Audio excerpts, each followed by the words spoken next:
the record indicate that you have joined us. So moved.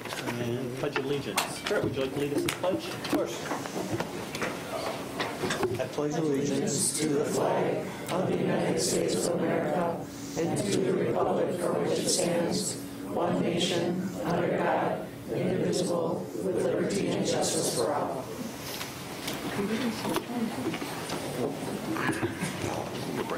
Good evening, everyone. All right, we're at item 1E on the agenda, approval of the agenda. Could I have a motion to approve the agenda? So moved. Second. Any discussion? Hearing none, all those in favor of the agenda as presented say aye. Aye. Opposed? Passes unanimously. We've already done our closed session, which I guess is out of order, but we are at item 4, consent agenda. Could I have a motion for the consent agenda? A motion? Sorry. Tracy? You second? All right. Anything in consent agenda has questions or needs separate consideration? Hearing none, all those in favor of the consent agenda state aye. Aye. Opposed? Passes unanimously. Student representation. How are you doing tonight? I'm good. How are you? All right. Good. What's going on? Firstly, winter sports came to a close. That was the biggest thing that happened since we've been back. Also, the forensics team competed in their 3rd place at the UW Whitewater Speech Bowl this past Saturday. The varsity cheer team also competed at the state or at their state conference, and they qualified for their finals. That was pretty good.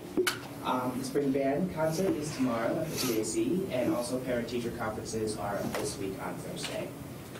Finally, Destination Imagination Regionals is this Saturday, so that's all happening over the course of this week, and track and field, that started today, so busy week. That's all I have. Any questions? Where's the Destination Imagination? I do not know. I don't have that written down, but I can find that information. It's okay. I was just curious. Okay. Yeah, I didn't find that information, but I'll certainly look for it. Any other questions? I just had told him that the play that was put on was fabulous, and he was telling me how it was sold out for all. It was. So that was awesome. It was fantastic. Yeah. All right, thank you. Thank you. Item 6, public forum. This is your opportunity to bring anything to the school board's attention that needs to be said. And I have a card here, but if you want to address us, from Jamie, if you want to address us when we talk about that subject, it's more interactive at that point. Yep, that'd be great. Thank you. All right. Anything else? Going once? Twice? Moving on to item 7, superintendent's report. Dr. Thompson. All right, we have a few recognitions, and we're going to start first with Ben. Abby, so if you want to join us up here. And Coach Milton, if you want to come on up too, please.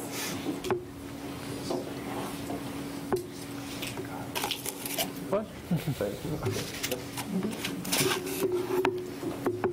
So the board has a certificate for you. And I will read it. All right. It says, Certificate of Appreciation. The Muskego Norway School Board congratulates Ben Gabby for his dedication, skillful preparation, perseverance, and commitment to excellence that led him to winning the WIAA Division I State Swim Championship in the 100 breaststroke in a remarkable time of 56.4 seconds, and the 10th fastest in Division I records. And for placing 4th in the 200 individual medley in a time of .68. The Muskego Norway School Board commends Ben for his accomplishments that bring honor not only to himself and his family, but to the Muskego Norway school community as well. The Muskego Norway School Board wishes Ben well in his future education and career goals, and it's signed by all the officers and dated today. Congratulations.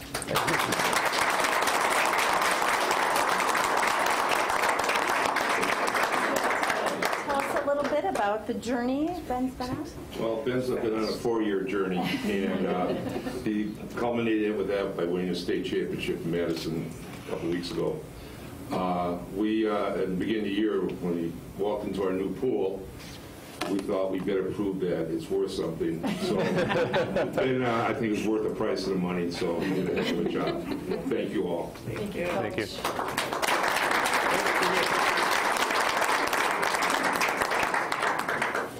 So when you graduate and you're not wearing that jacket with all those medals on it, you're going to be able to stand up straighter now? Or? All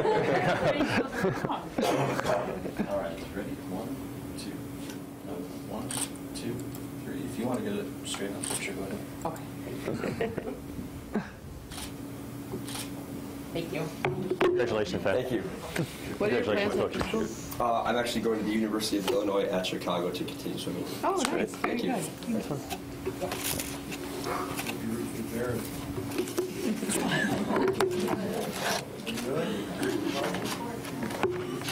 We are recognizing one of our very own educators, Jamie Beckman, if you want to come on up.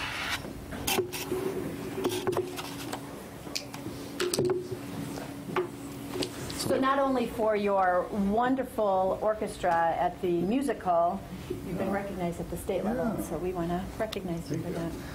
It's a certificate of appreciation. The Muskego Norway School Board congratulates music educator James Beckman, Jamie, on being named the Civic Music Association of Milwaukee as the Music Teacher of the Year.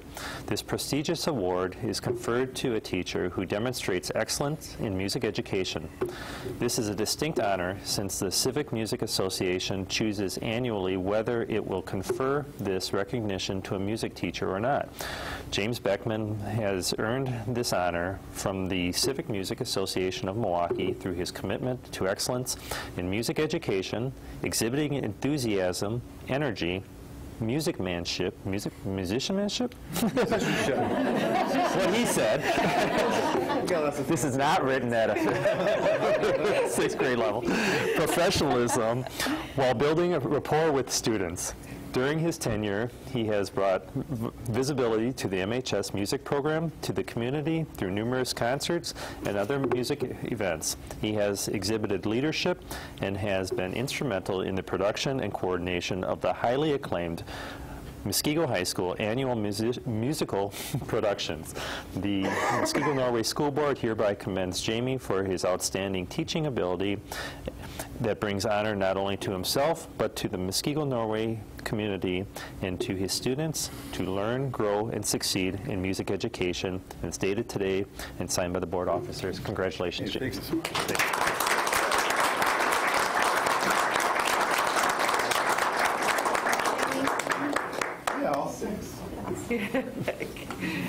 Give a music teacher a They wanted me to break. well, they wanted me to sing that, but I couldn't even read it, so.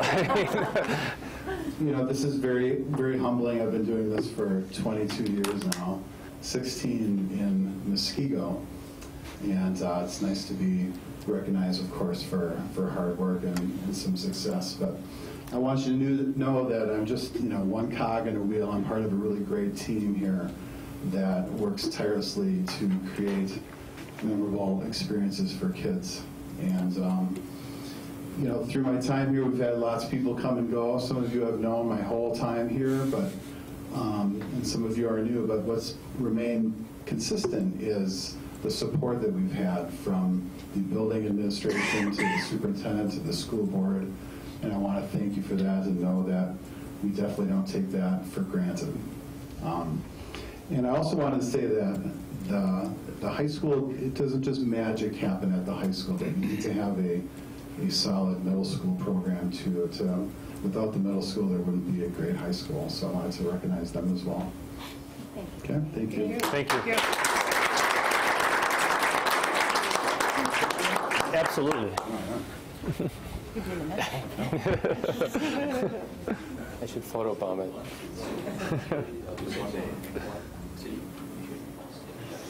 Congratulations. Thank you. Appreciate it. Nicely done. Congrats, Jamie.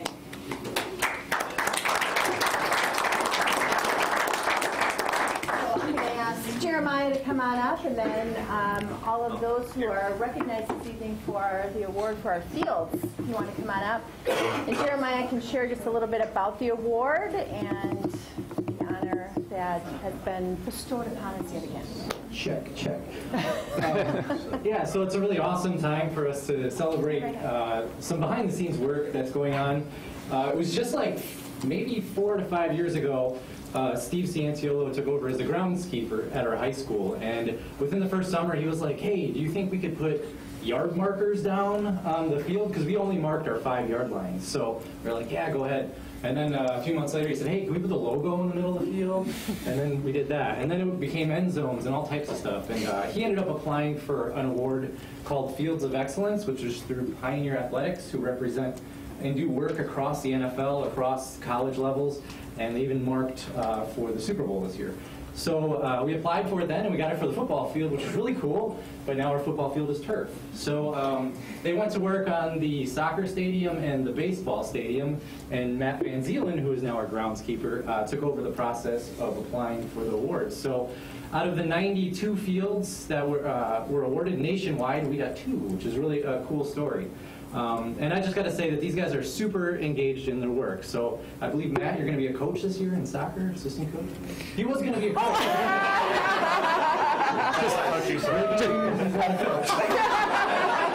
Just making stuff up in there, are you? They do a lot of other stuff. Steve actually teaches astrophysics. So in order to become a recognized facility manager in the state, you have to go through a certification program and take about 20 classes.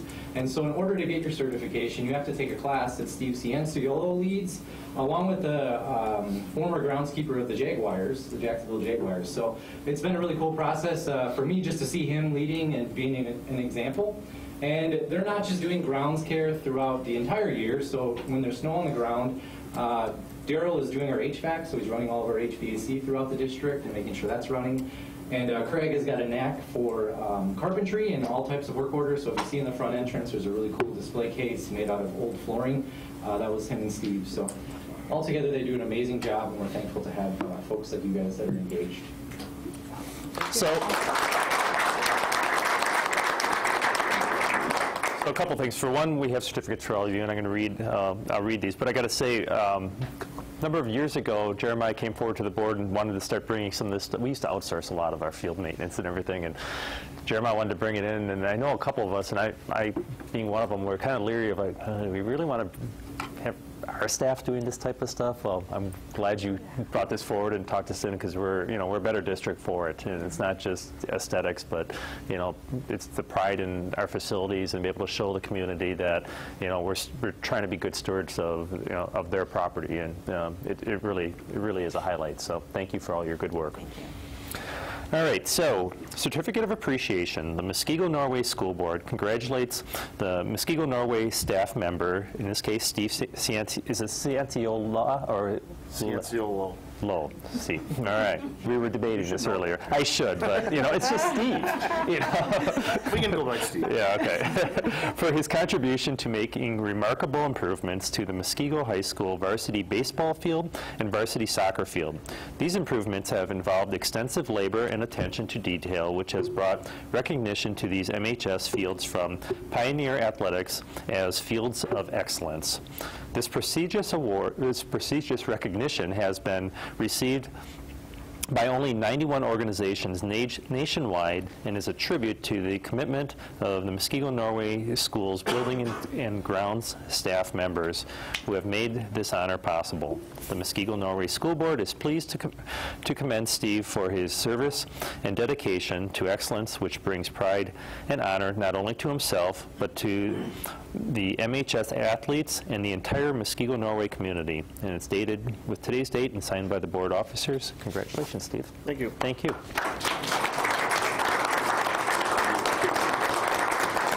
And one for Matt. Congratulations.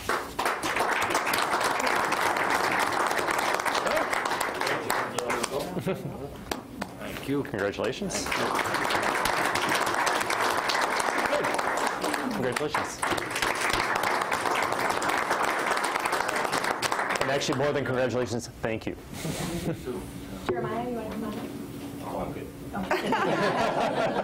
We'll Photoshop it in later. All right, ready? 1, 2, 3. 1 more. 1, 2, 3. Thank you. Congratulations, guys. Good work. I'd just like to offer our thanks to the board for giving us the opportunity to go above and beyond. And, like you said, a lot of people were hesitant at giving us this opportunity, but we're all happy you did. And hopefully you're happy you did. No, definitely.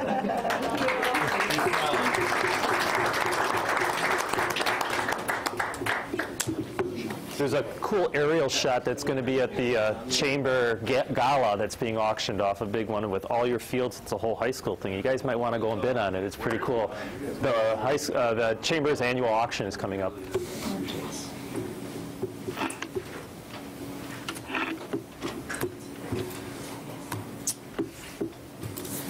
Next, we have our annual report from the school resource officers and our school safety report. So Jeremiah and our SROs are here.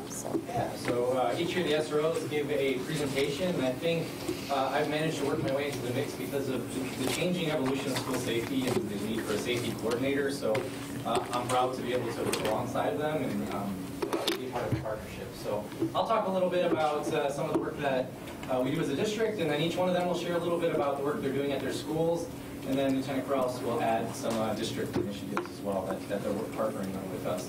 So everything in our district starts with our emergency response team.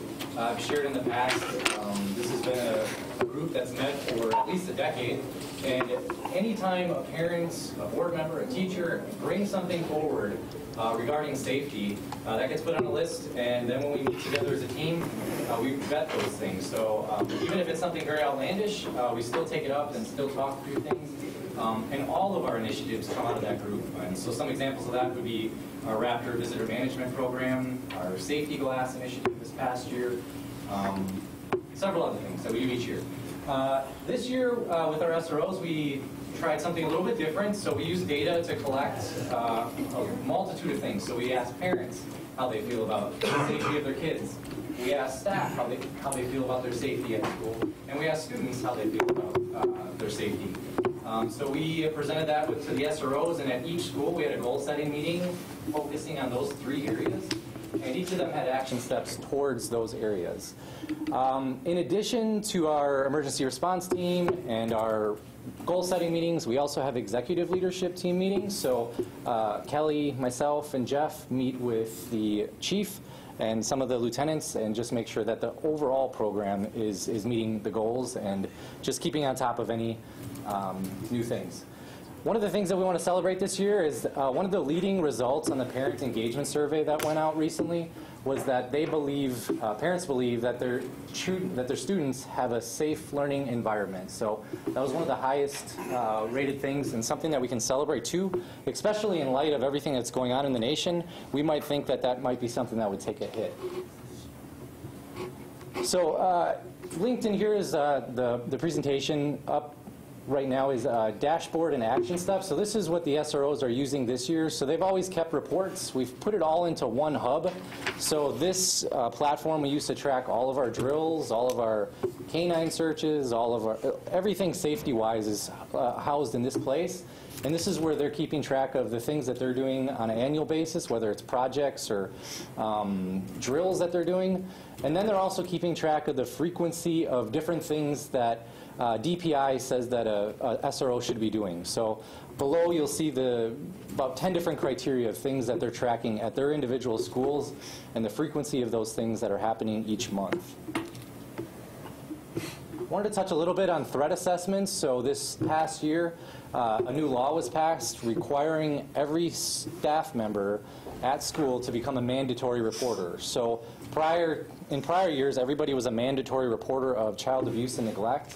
Now we're also mandatory reporters of threats. So a threat can be graffiti on a wall, it could be social media threats, it could be a voicemail, or it could be something that kids overhear on the bus.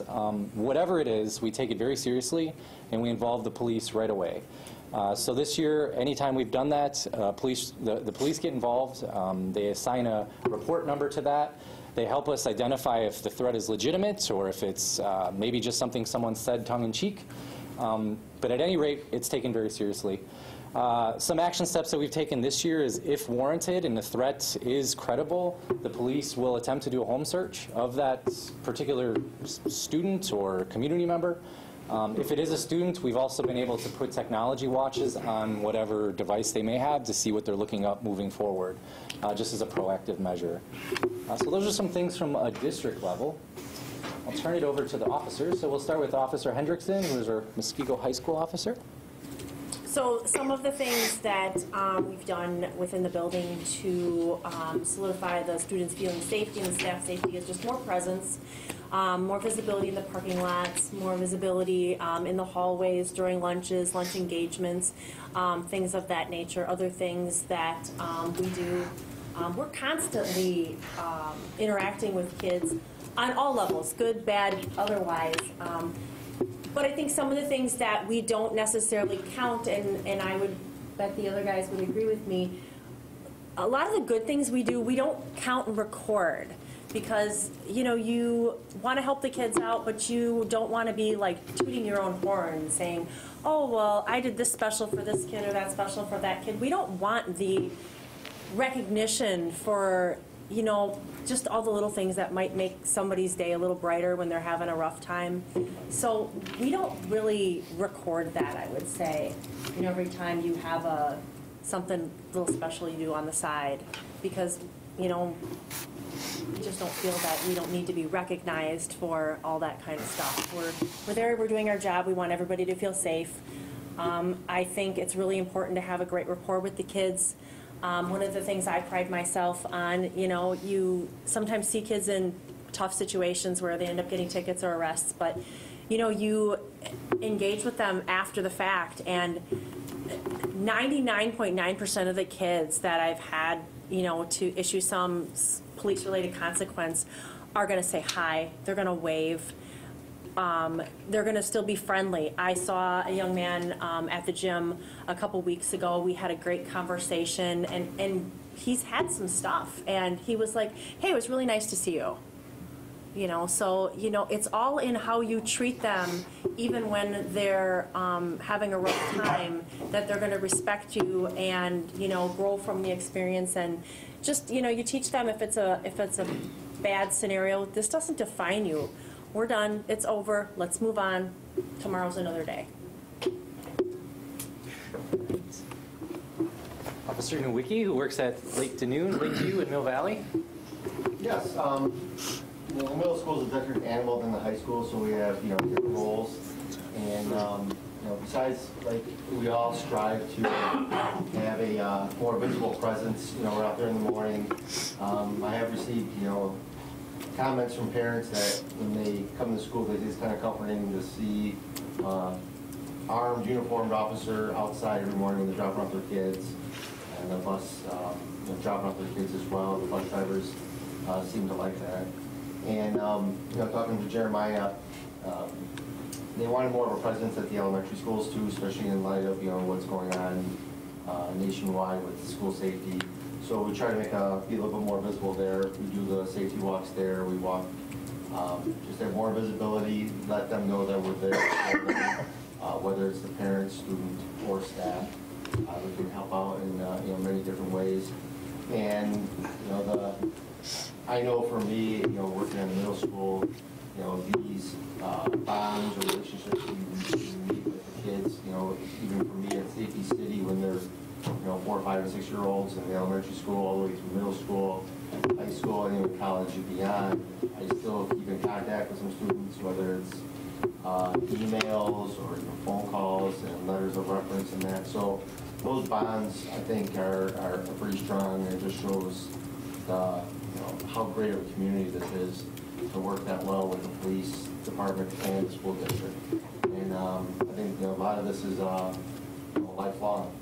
And I think those are you know, very important, you know, things you can't really put a number on, but it's building those relationships. And as you all know, that's what it's about. You were going to share a little bit about a couple students and their grandmother.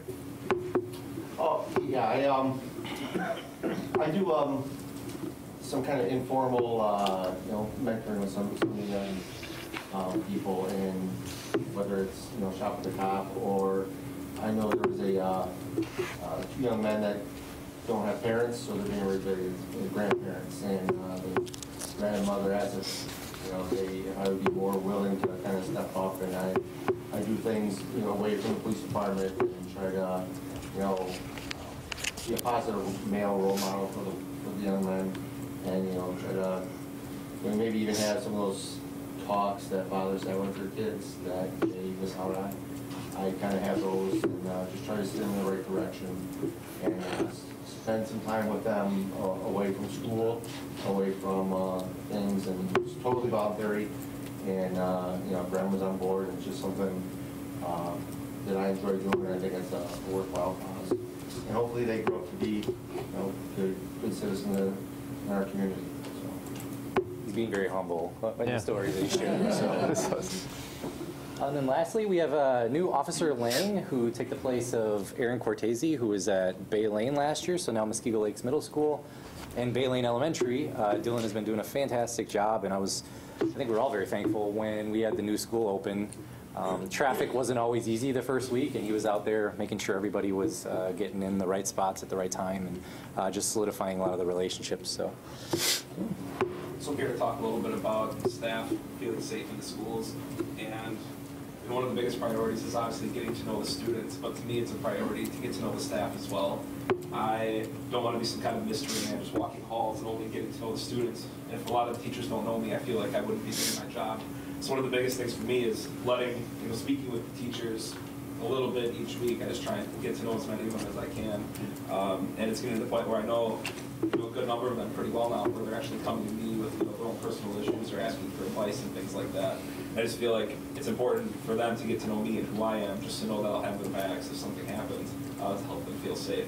So some specific things I do, I try and be there at school even on days when students aren't there. So during performance development days or the training days that teachers have, I try and show up to those just to know what the school's goals are, do some of the activities that they're doing with them.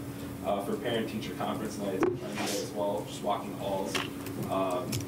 Just trying to make eye contact with the teachers, letting them know I'm there. In addition to that, during the school days, I try and walk through the school at least twice a day. Again, it's a good way to say hello to the students, but I try and make eye contact with teachers. If they're doing group work or something, I'll peek my head in and just see, how their day is going, things like that. In addition to that, I also do a safety walk every month with the head custodian, and my big priority there is just making sure that all of the classroom doors are locked. So sometimes teachers, they forget to lock their door, and I just go around making sure that, they are locked. So if one's unlocked, I'll lock it and try and do it discreetly, not embarrass them. God forbid if something was to happen, I want to make sure that their classroom would be safe. So as far as an impact that I've had with a student, I'd say I've gotten to know a lot of students really well, but I feel like I've gotten pretty close with the 5th graders because I'm teaching them, the DARE program. And there's one student in particular. In the beginning of the year, she was shy and kind of insecure. But as the year's gone on, I've really gotten to know her, where she says that I'm like her person now, and she comes to me with all of her problems. It's kind of interesting from a 5th grader's perspective, all the problems and stuff they have, but it's a good thing to have with her. And one of the more fun things in their class is I have a talking wall. So if a student wants to answer a question, they have to raise their hand, and I throw them this ball. So all the 5th graders are obsessed with it.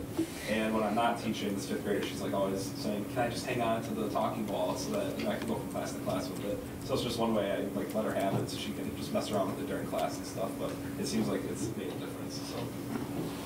So. And then Lieutenant Andy Cross. Yeah, unfortunately I wasn't available the last couple of weeks when we were doing prep work for this meeting, so I'm coming a little bit out of the cold on that. But he was in Florida making a kind of a bigger rap. Yeah, he's kind of a big deal. I volunteered to go over here, what that means. So. You thought we might need some way to go down and scout it out for a couple of weeks prior to. No, it's really it's been an honor to supervise these people, and the fact that I was gone for a couple of weeks, and I was able to do that knowing that the schools and the kids were in good hands, and they have all my trust with their judgment. They've proven their ability to do their jobs in the schools, and so that's all I have. We're talked a little bit about canines. We are adding another dog to our department soon.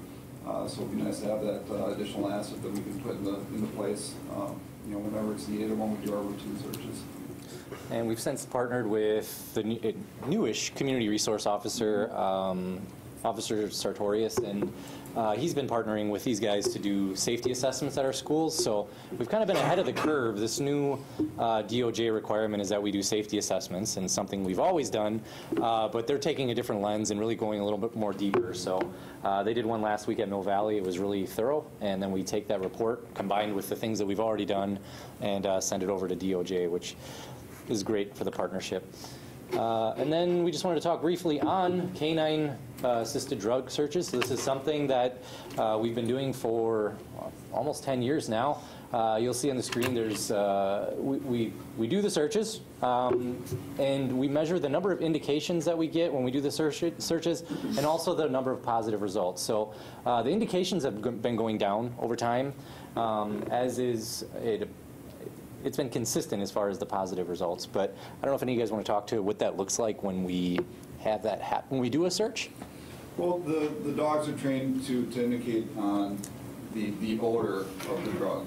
So they're not necessarily saying that there is a drug present, but there's an odor of that drug. And some of the cases where we have dog indicate on a car, we do the search of the car, subsequent to that indication, and we don't locate anything.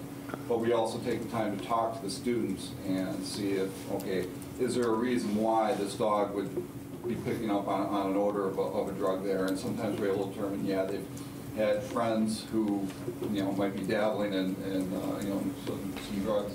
Marijuana is really the most common. And, just the friends or family members may have had a backpack and had that in the car, and having an honest conversation with the kids, we're able to determine, the reason for that. It's not, sometimes people have the misconception of it being a false positive. The dog's indicating that there is an odor there. And like I said, the instances where we do locate things, it's pretty consistent. But it's also, smaller user level kind of stuff. We're not having instances where we're coming across, large quantities where we think somebody is selling the drugs, on school property or something like that. With that, we'll open up to questions. How long does the scent linger? Just curious. Well, it depends. There's a lot of factors. The time of year, are the windows open on the car? How much was it in there? Were they actually smoking it inside the car? So there's just so many factors. It's hard to really, gauge. I've got a couple questions and a comment. I just have to thank all of you for your presence out there. Officer Lang, welcome. Yeah. I look forward to seeing your presence at future meetings once a year. Hopefully that's all we have to see. Nothing personal. Officer Nowicki, I have a quick question for you. I see that you also have Lakeview as part of your rotation. How do you, that's not just a different community, it's a different county. Do you have some challenges there when you have to kind of coordinate with Lakeview? Well, that's a great question. Ironically, one of my part-time jobs is I work for the Town of Aurora Police Department. So I think technically I have jurisdiction, but not while we're doing it. Do you have to change real quick? Yeah, I got to slap on a patch here. And, when it has risen to the level, when we've had a couple of things, I've been there to consult with them and say, well, we just, we might need to call the Sheriff's Department. So they'll call the Sheriff's Department, and they'll have a Racine County deputy show up and deal with whatever they have that might be a police matter. So you're still building a rapport though with the kids. Yep, I go there. Yeah, that's great. I try to do at least one day or more where I'm in there either in a classroom or lunch setting, talking, or just consulting with the administration or whatever other kind of issues they might have or questions about. But yeah, I go to Lakeview at least every Thursday and sometimes a little bit more often than that. So, but yeah, I mean. There's sometimes I know that when I get up at 3:15 and they end their day at 4, and if I'm working my second job, I can actually get to the Town of Norway police car, get in there, and then get back to the school as Officer Nowicki and Wood Lake. So, it's like a phone booth with Superman. You have a little theme song too when you do it.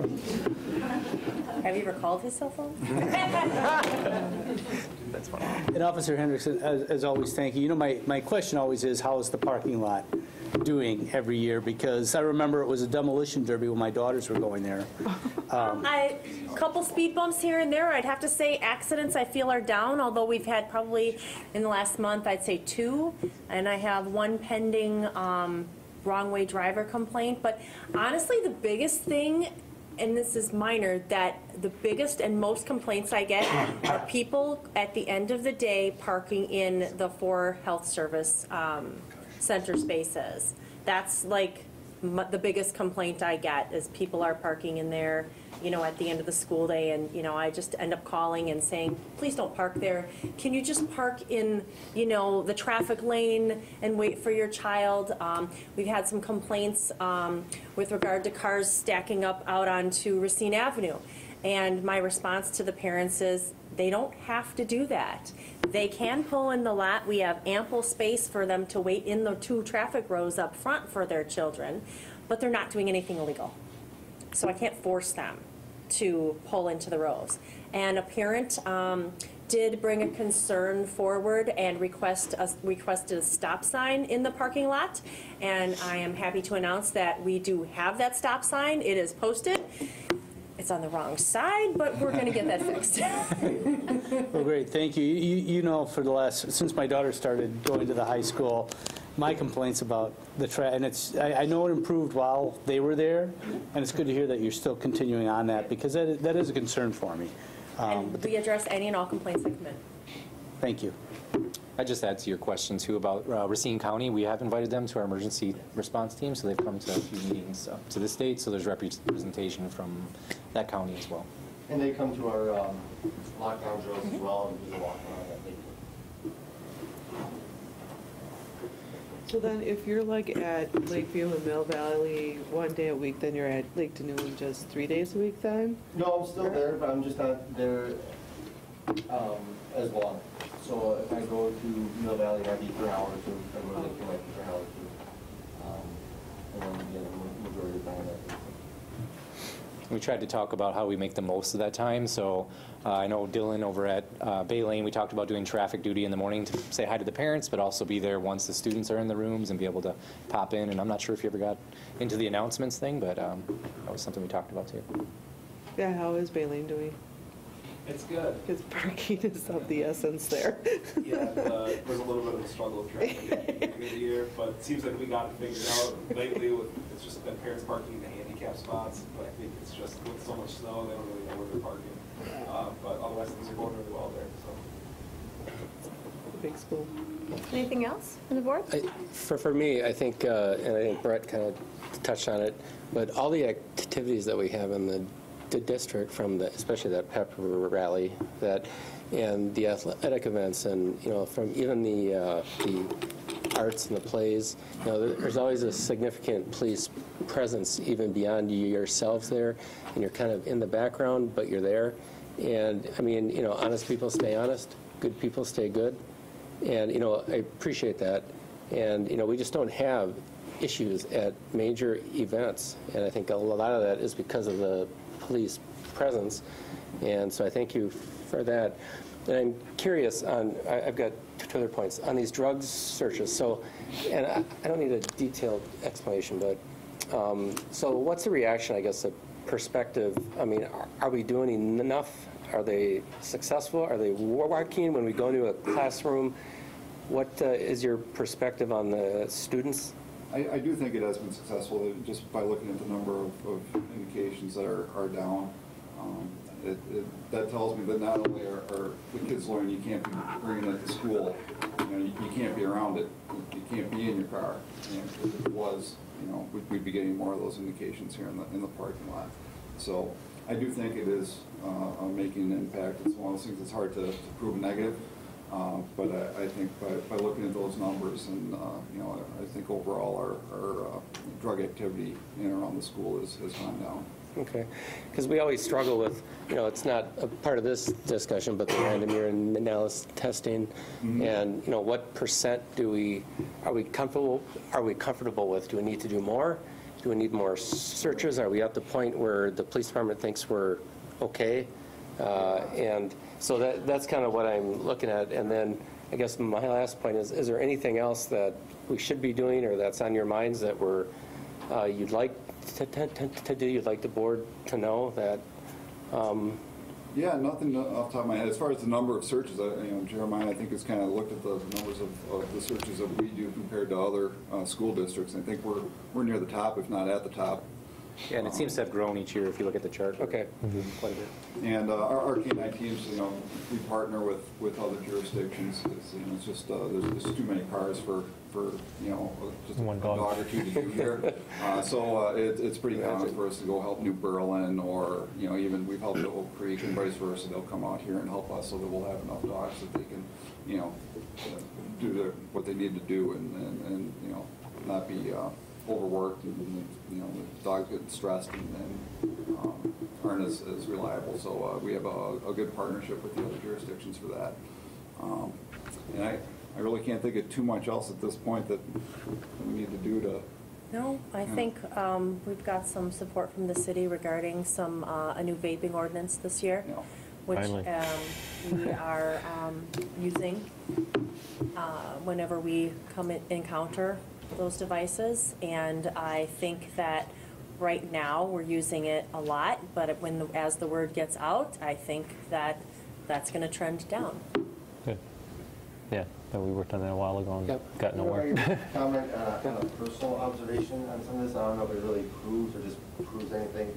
And I think it might tie in just, like I said, a personal observation. I referee basketball games for the last 30 years. So all over the place, and I go to different high schools around, and you talk to the people at the table, the adults, and some of the people who are there, whether it's athletic directors, administrators, whoever's doing the things, and getting to talk to them. I work in Muskego, and many years ago when I was back patrol, I'd always get a comment like, "Oh, Muskego, huh? Like you guys are hard partying group over there, or you guys a lot of drugs, or you guys are drinking."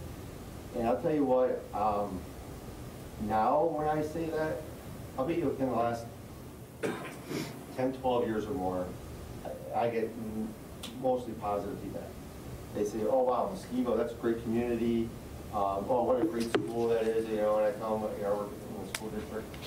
I hear nothing but positive stuff now. And it was starting to bother me when I would say, "Yeah, I'm from Muskego." And I'd go, "Oh, yeah, you guys," and I don't know if it's the media, putting out on something, about, the schools or the community, but just like I said, a personal observation, I'm not getting any negative feedback from all the high schools. When I go up to Walworth County, Kenosha, Racine, Milwaukee County, different schools, and I have not heard anything negative, I bet you, the last 9 years.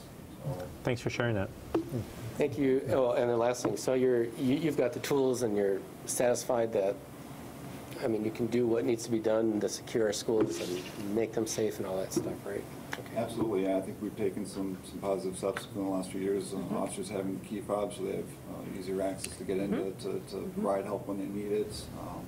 The schools have been great to work with in getting us to that point. Excellent. Thank you all very much. Thank you. Thank you. Thanks. All right.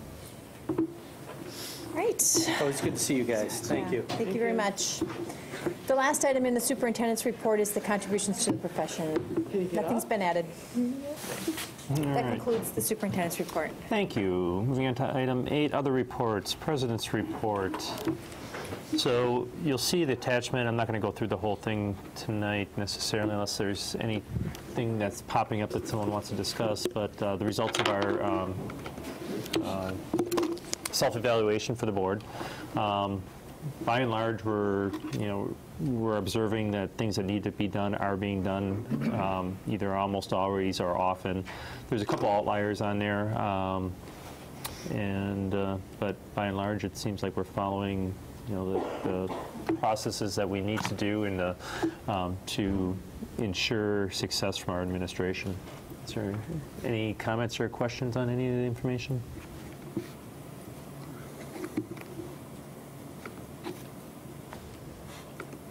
All right. The other comment I just wanted to make was the musical went to this past weekend, or not this past weekend, weekend before.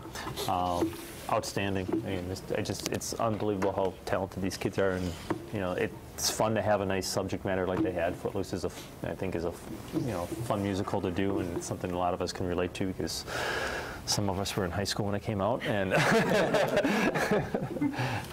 some of us not. But yeah, it was a great job.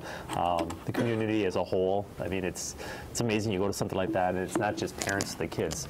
That whole first section is parents of the kids that are in there because they get first access to it. But I thoroughly believe if you didn't have those parents, it'd still be full with community members. That I always, for some personal reasons, I had tickets for Friday night, wasn't able to use them, and I was trying to find somebody to switch with me for my really good seats I had Friday for any on Saturday, and it was impossible. Everyone's like, well, we'll buy your tickets. We want your tickets. I ended up giving them away, but and I did find some for Saturday night at the last second. But yeah, just what a great showing of what our community or what our schools can do with these kids and how hard they work on this. So that concludes my president's report. Any other board member reports? Moving on to item 9, resolution action items. Textbook purchases, 9A. Motion to approve textbook purchases as presented below. So moved. Discussion? We talked about this last time. Is there anything new to bring forward? Nothing new. The total is $19,562. And 1 cent? And 1 penny. And that's fully... Couldn't talk them down that last penny. Fully budgeted, right, out of the curriculum account.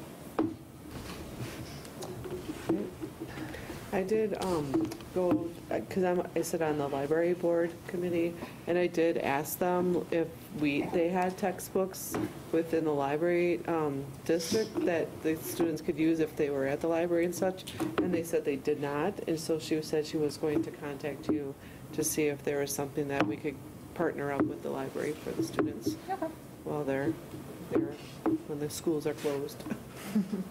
Great, thanks. Any other comments or questions? Hearing none, all those in favor say aye. Aye. Aye. Opposed? Passes unanimously. Moving on to 9B, Lakeview Air Conditioning. Motion to approve Southport as vendor for Lakeview Elementary air conditioning at a cost of $1,106,900. So moved. Second. Tracy. So we have a card here from Jamie Sokolik? So close. It's Sokolik. Sokolik. Yeah. That's better than I usually do, so feel free to come up and say what you'd like. Thank you guys for having us. Brought some friends with. But obviously our parents of Lakeview kids and actually from 4K all the way to high school. So kind of a eclectic group here. We have high school kids at Lakeview? I'm kidding. There you go. Do you want to get a little closer to the microphone? So. Absolutely. But we just kind of want to talk to you guys because we were at the last school board meeting about the issue of air conditioning at Lakeview. So I'm assuming then we're approving it, or we're not sure yet what's going on? You'll find out in a little bit. Well, and I'm speaking for all of these lovely ladies that have come today as well. We know that Lakeview is one of the smallest schools in the district, and obviously us as parents, we like our small school, we like our small community in Twin Lake. And I think that because we're on the outskirts of Mosquito, we also tend to get overlooked, I would say, on some things. Obviously, our school needs some improvements, stuff that's been on the referendums for a long time. A new parking lot, which we were able to get, but also part of that referendum also included a new playground, which we did not get. So there was no improvements made to our playground, just equipment that was ripped down from previous years that was not in good quality.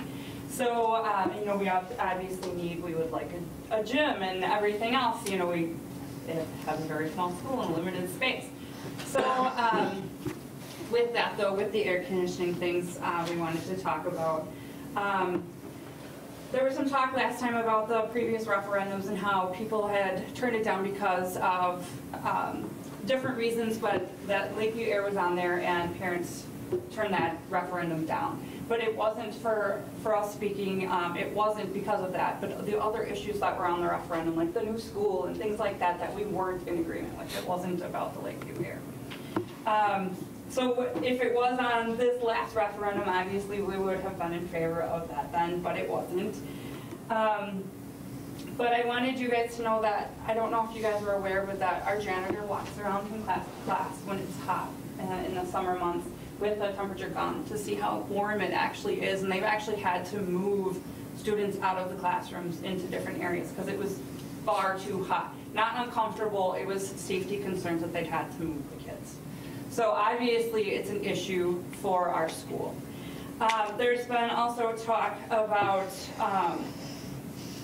to me as a parent, obviously that's very concerning, and we have also a larger number of special needs students this year than we have had in years past, and that's also an issue for them as well. Being as comfortable as possible, the special education classrooms don't have air either, only our library that's accessible to the students. So there also was talk last time about how, you know, we didn't have air growing up, and we turned out just fine, and you're absolutely right, we sure did. I didn't have air in my house, but I do now, and I wouldn't choose it the other way. You know, it's obviously a luxury, but you're also talking about basic comfort. So I would ask you, you know, if it was a 100-degree day, would you turn off your air conditioning, open up your whole house, and then if I asked you to take a test or a quiz and it's 100 degrees in your house, do you think you would do as well of a job? Probably not. You know, it's going to be a factor in how you're performing. So that's concerning for us as parents, for our students as well. Yeah, like I said, it was a luxury back then, but now I think, you know, with our new middle schools, did we build it without air? Did we budget them without air? Obviously we did because they have them. So that's things that are, you know, we're putting into our schools and making them better. And I know that Muskegon Norway is a very competitive district. We are competitive and we do top-notch work with compared to other schools in the area. And we want, you know, people to come here and we want to have good representation in good schools. You know, and improving those things I think are important for our kids as well. I know the teachers at Lakeview have, you know, obviously this has been an issue for them for years, and they've brought this up and tried to get this to change. So we just want you guys to take that into consideration tonight. You know, everything that our kids are going through, and obviously improvements that Lakeview does need, but this would be like the top notch. And I know it's your number one building project. Is that right? On our master planning. Okay.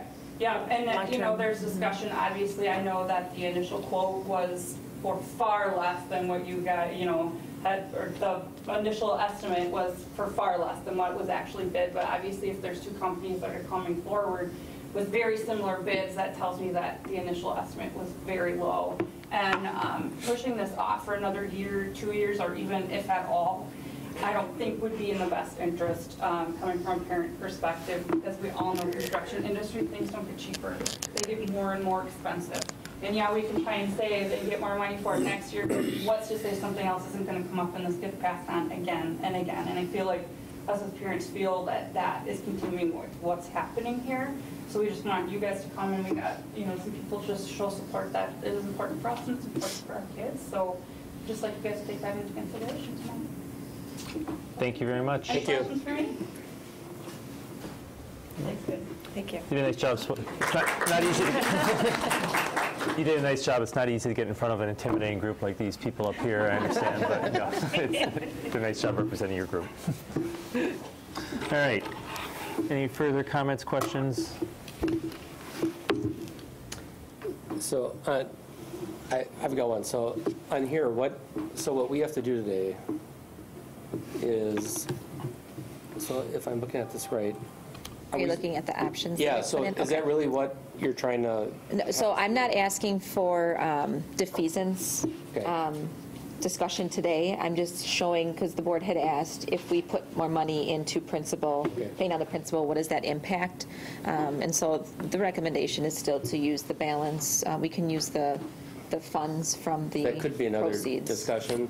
That will be another discussion that we will have before July. Okay. That the board will have to make that decision on. So right now, it's just straight up, do we want it or not, and the rest. Okay. Yep. All right, I'm good. Have we got all the bills in now from the referendum? No. Do we have an idea about how much will be coming in yet, roughly? We still have a small amount from C.G. Schmidt coming in. I would say if I had to make a guess, it would be less than 250,000. That would still leave us plenty with that would be That able would to still leave us over 700,000 that the board has not used in fund balance from the original 2 million you allocated. So still very much under budget. Thank you.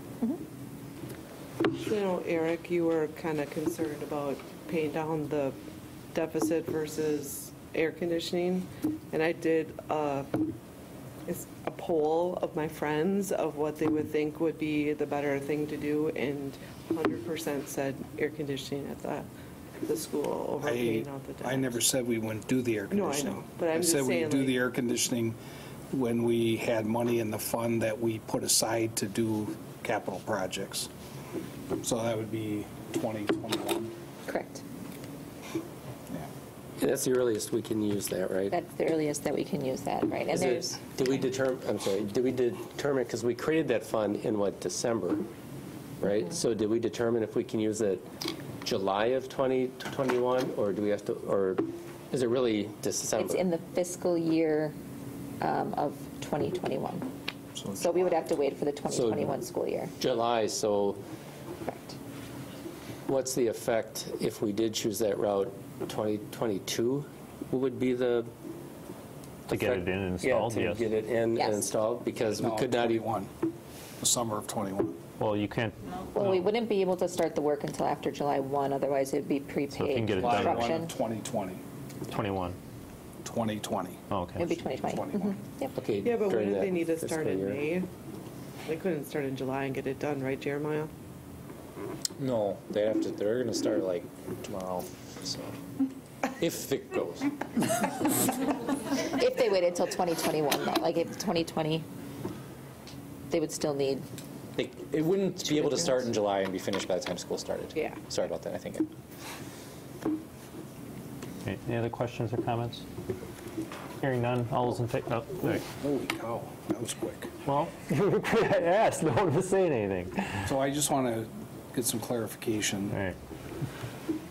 So the board allocated $2 million in Fund 10 balance to go towards the referendum, correct? And this is not a referendum project. This, based on the way that the question was written, this can be inclusive under the referendum. Was this project built into the referendum? Did we tell people we were going to spend $2 million? It was one of the projects that was cut. Correct. Yes.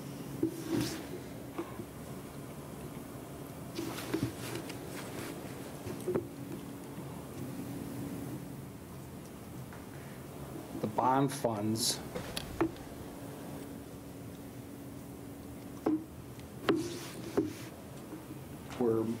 is interest from the referendum borrowings. Correct. Correct? Yes.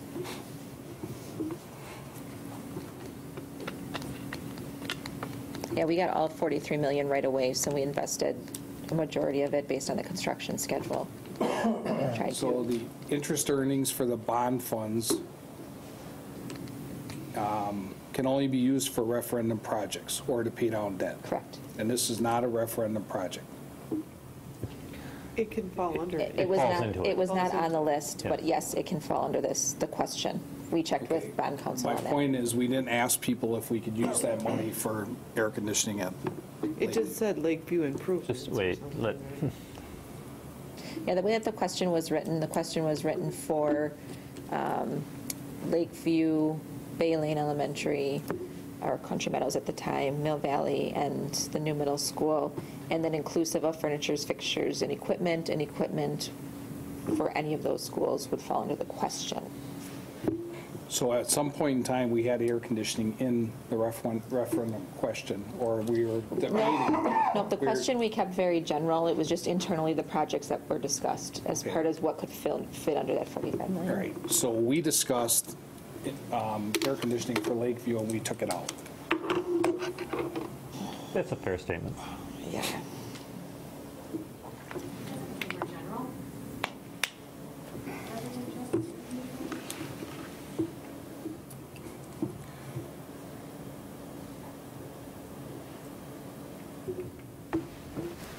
That was obviously before I was on the board, because I don't recall that discussion. Do you, Terry? No, the project was done before you guys were It was even on 3 it years before. ago in the Yeah. planning. All right, I guess I'm just at the point where I get it. I understand. I understand that at some point in time, we're going to put air conditioning in that building.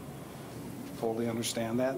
We have a way of doing it in the summer of 2021, using funds that we've set aside for air conditioning for Lakeview.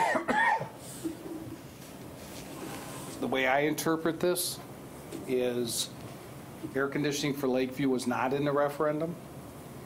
And in turn, we're looking at using bond proceeds, interest proceeds, which can be used for referendum items or pay down debt for something that was not in the referendum. My point is, I was here about a year after we went through the whole thing with the high school, where money that they dictated in the referendum, or I should say, projects that were dictated in the referendum, money was later used for projects outside of the referendum. No, because the big brouhaha with the high school thing was regarding the TVs, which I hate to even go back to this, but, and those were in the project throughout the whole referendum. No one knew about them, but they were in there. The monies you're talking about later were a discussion about refacing doors, adding matching brick on the outside, a number of cosmetic things throughout the building.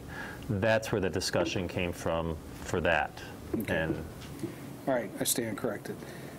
My point is that we are going to use funds that can only be used for referendum projects.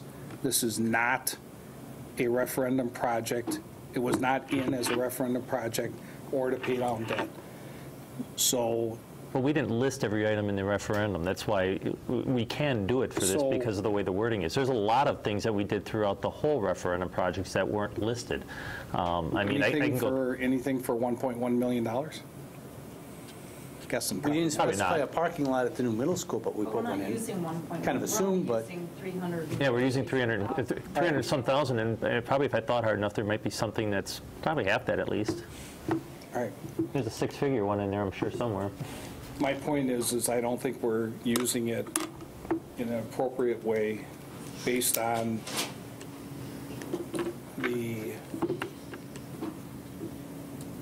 what is being described here as the legal way of using this money. So with that said, you can do what you want. I can't vote for it because I don't think we're doing it in the proper way. I think we have a proper way of doing it, and that is basically using the funds that we can use out of our Fund 39 in 2021 to make it happen.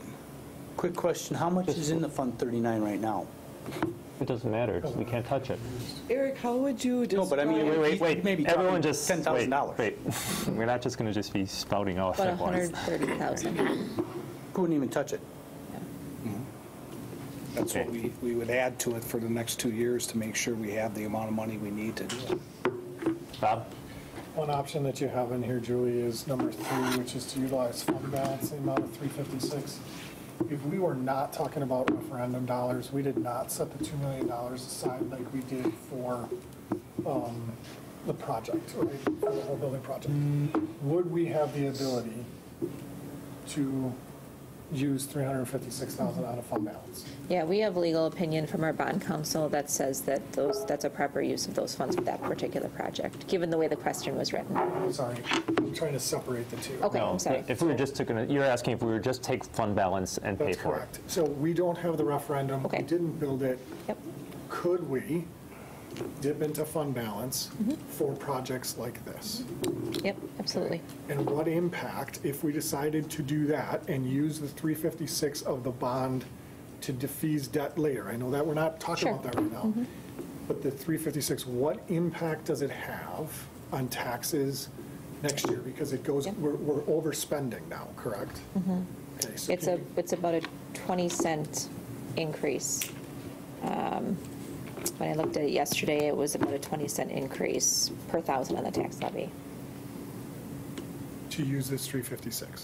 To use the 356 or I'm to use sorry. the fund balance? If we use If we're using Fund 10 fund balance, and we put that total cost in as an overage into fund balance, it affects our tax levy by about 20 cents. But we don't. But if we use the interest, does that impact it? If we use the interest, yes, because that impacts it as well as fund balance. I mean, So it's either way. It's Fund an 39 oversight. and Fund 10 affect state aid. Okay. So, yes. So either way. Okay. Either way. So no matter what we do, whether we use the interest on a bond or we dip into fund balance, it's going to have the same impact. Correct. On taxes. Yes. So what's the downside of using fund balance? Right. There really isn't. It's just that the bond proceeds have to be used up by July 1. So it's either through this or through the defeasance. But this gives us the opportunity, so if we used fund balance and then you use all of the bond proceeds, you're using that $356,000. There's another tax levy impact on the defeasance. Does that make sense? Well, to Because me you it have the does, tax but levy impact of Fund 10, the tax levy impact of using the 356 of the bond interest dollars. So if we were to go forward and use either way, it's not going to happen before July paying for it, but if we use the 256 of interest right now and decided in July we wanted to use that money to defease debt, we could take fund balance and defease debt with that as well, right? And you have 1.3 million in Fund 39. Right. Yeah, but you could use general could fund use as that. well. But if we decide to use fund balance now, and then in July say, no, we don't want to, we have to use that money for you're locking yourself into it by not using it. You're locking yourself into having to defease debt later with that You'll amount. have to use the total bond proceed Right. amount to defease Yeah, debt. but if we were to use it now, you have the option later if you want to defease by using fund balance, because you can or can't with that. If we use fund balance now, you have to defease later. But either way, though, if you use Fund 10 or Fund 39, that defeasance still outweighs the impact of the tax levy. Correct.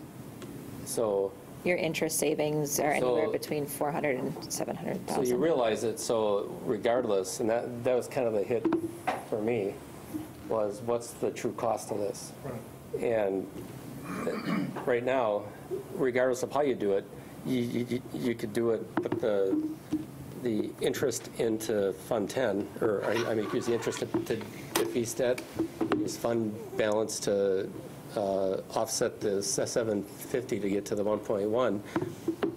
Either way, however you structure it, the savings from either of those scenarios still outweighs the impact of the tax levy as long as we commit to defeasing the debt as part of this effort with these funds.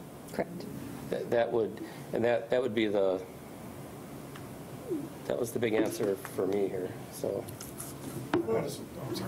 I was just going to say before, Eric, when you were saying that you felt that it wasn't appropriate to use the funds for the air conditioning because it wasn't listed on the referendum. If I was to read that and I know, Julie, I asked you to read it off before, it just said equipment. So how do I know as a voter what you really aligned out, unless I came to all these meetings and listened to all the stuff that you guys talked about, to know that equipment meant, parking lot? I understand what you're saying, but there are 5 people in this room that took the air conditioning out of our plan for the referendum money. And I'm not sure take out or just not put in would be the appropriate thing. We didn't put it in. And it was never in the plan. Right. Okay. But yet you still put money aside thinking you were going to do this. What's that? Right? You put money aside, $750,000, because you thought that was what so you still were going to do it. It just wasn't. And we didn't do that. We didn't do that either. We gave Jeremiah a budget. He came forward and said, "I want to spend $750,000 of my budget on this." If he would have came to us and said, "I want to spend $750,000 on something else." Budget, and you still felt it was necessary. Yeah, but when we approve his budget, we're not looking at what he's spending it on necessarily.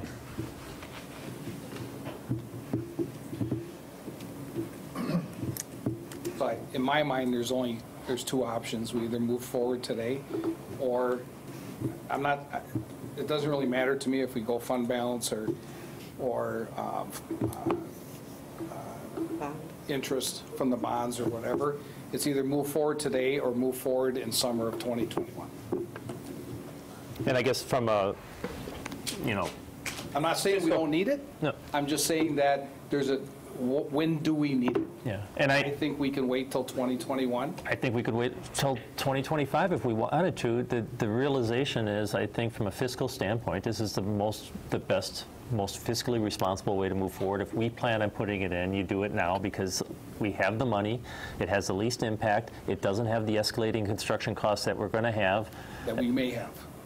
Show me a time when construction goes down. But we also thought this was going to cost us $750,000. Well, and I clearly, and I said, I was vocal on this last meeting that I think our engineer oversimplified the process by using a square footage in a retrofit, which is just a mistake. And that was probably, I'll take blame on that too for the discussion that we were having on this earlier of not questioning that more.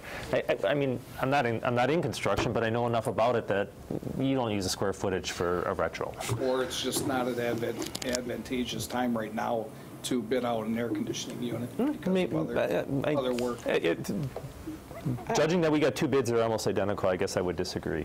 So, I mean, I understand where you're at, but, from a legal standpoint and a moral standpoint, I think we're fine. Maybe from your definition of what you think is right and what's wrong, I understand. That's why we have 7 members up here and we discuss this stuff and, we try to get to, some consensus on this.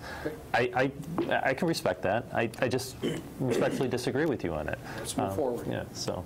Well, the other thing, too, I would like you to take into consideration is what it does affect the kids.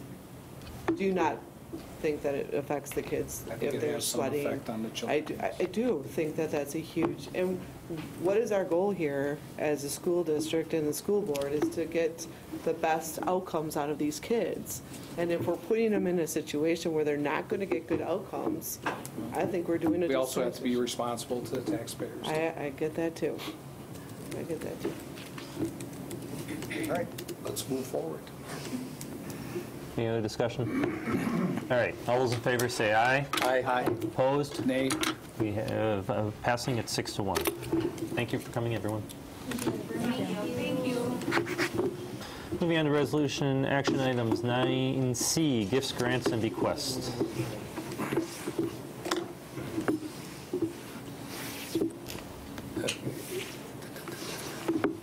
Right above 10.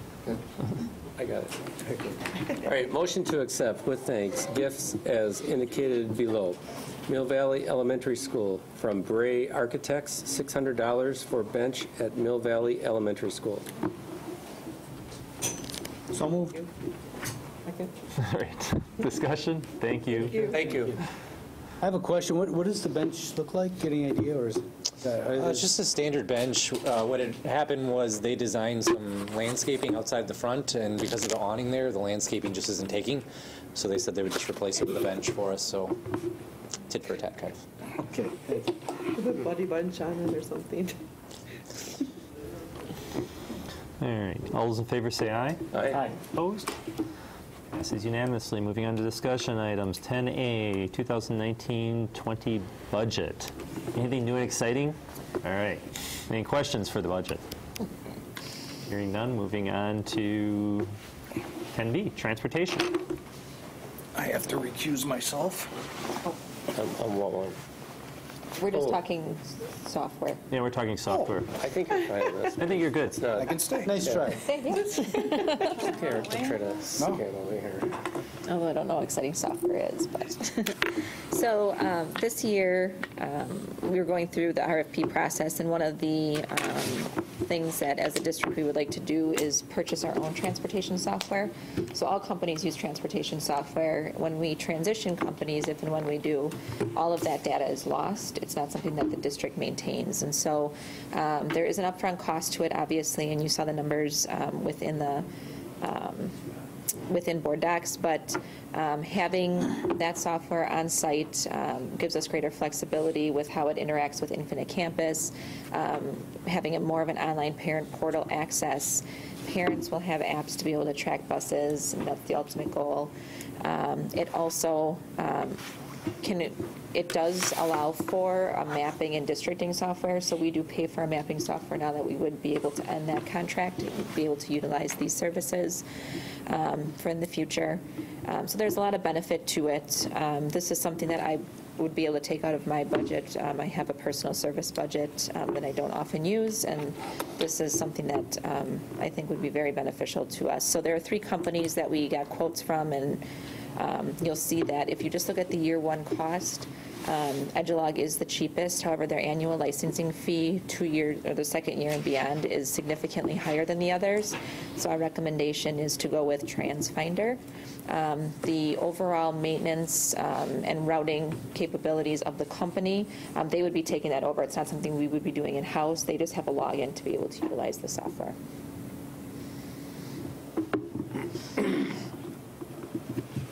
Questions, comments, snide remarks? I think it's good. So what do you want from us? We'll bring it back on March 18th for approval. Cool. Thank you. So going back, actually just touching on this, so we lose all that data every time we switch Correct. providers. Should we start adding that into the contracts that we get the data? Because we don't own the rights to the software license, I don't know if it's even possible. Okay. But I will find out, Yeah. because yes. I know we George should. used to do that all the time. That was always a sticking point of everything is we own the data. Right, right, yeah, it's difficult not to have it, and even when parents have questions, not being able to see the routing information, this would just be a lot more helpful. Yeah. Yeah, no, I agree with going this direction, but just Yeah, I can forward. double check on that. All right. 11, information follow-up, on-site clinic update.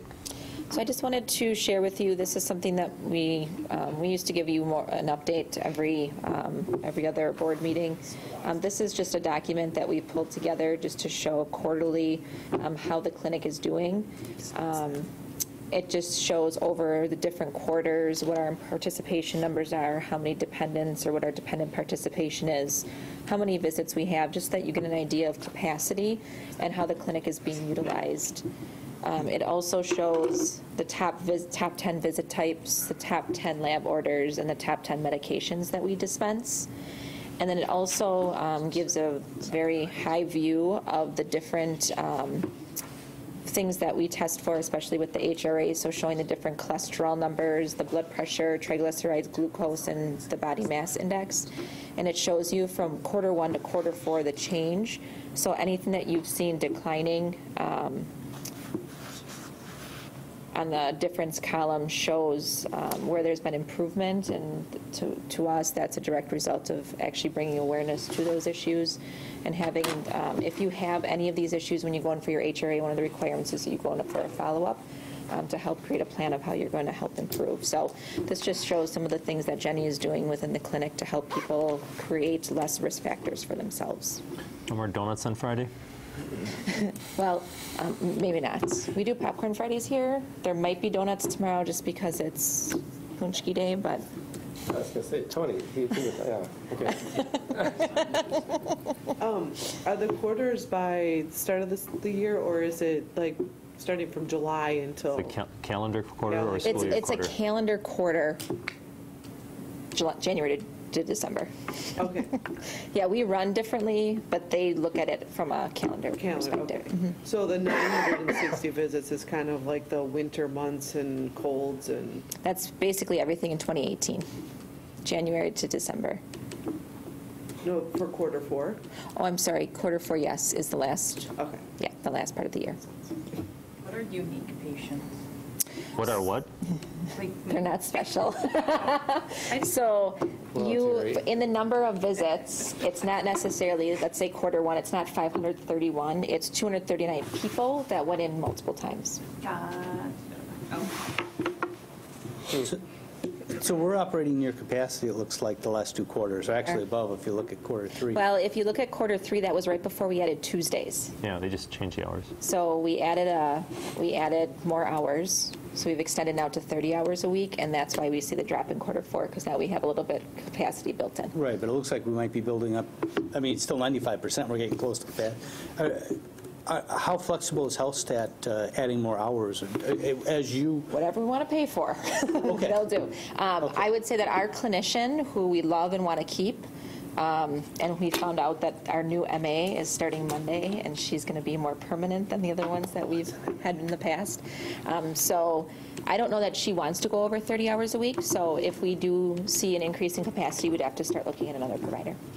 Okay. Which is The other fine. thing you got to be careful with that is the more hours you put out there, the more cancellations you get. And you can see that in your numbers. So Yep, and our the more cans- options you give people, the more things that they choose to, That's true. But it's an unfortunate thing, because we see it in the hospital. The more options you give, then they tend to We meet monthly and look at our monthly reports, and that cancellation number is one that we watch. And the cancellation no-shows that you see here, they also have another line item for us that shows the reschedules. So it helps us to just determine if we are starting to find some concerns with that or if things need to be addressed. But yeah, that's a number we watch for sure. Charge people late fees or cancellation fees and stuff. Yeah. Yeah, that's a great point. So I don't know, is this a helpful thing on a quarterly basis, more than what we were giving you before? Sure is interesting to me. Okay. Well, keep it up. Like, okay, this is what people are. All right. Any other requests for information for the next meeting? Hearing none, can I get a motion to adjourn?